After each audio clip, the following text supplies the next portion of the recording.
জয়গরাম। আমি এখন বর্তমানে ঝাড়খণ্ড স্টেটের গালুডি থানা ব্লক হচ্ছে ঘাটশিলা ব্লকে।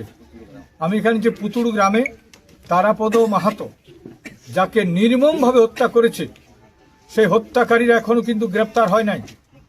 আমার দাবি ইমিডিয়েট কোনো দেরি না করে হত্যাকারীদেরকে গ্রেপ্তার করতে হবে এবং তার সহি পানিশমেন্ট আমরা চাইছি।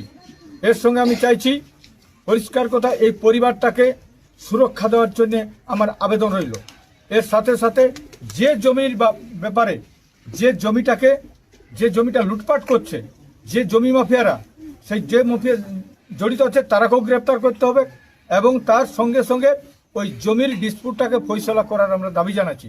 তাই আগামীকাল আপনারা সকাল 9টায় প্রত্যেক গ্রাম থেকে সবাই আসুন এইটার বিরুদ্ধে প্রতিবাদ জানাবার জন্য এবং এই যে শহীদ যারা আসামি তারা গ্রেপ্তার করার জন্য আমরা দাবি জানাবো। মাঝ রাস্তায় বসে, হাইওয়ের মধ্যে বসে থানাও ঘেরাও করব এবং ওইখানে সাথে সাথে আমাদের অবরোধ হবে। আপনারা সবাই আসবেন, কোনো গ্রাম থেকে কেউ বাদ যাবার নাই। আবাল বৃদ্ধ বনিতা সব জাতের সবাইকে আমি আসার জন্য আবেদন জানাচ্ছি। এত বড় অত্যাচার, নির্মম হত্যা, এর বিরুদ্ধে প্রতিবাদ জানাবার জন্য আমার আপিল থাকলো সবার কাছে। আপনারা সবাই আসবেন কাল সকাল 9টার সময়। কালকে সকাল 9টায় ডেড বডি যেমন আসে তার জন্য সব রকম ব্যবস্থা করা হচ্ছে। সবাইকে জোহার, জয়গরাম।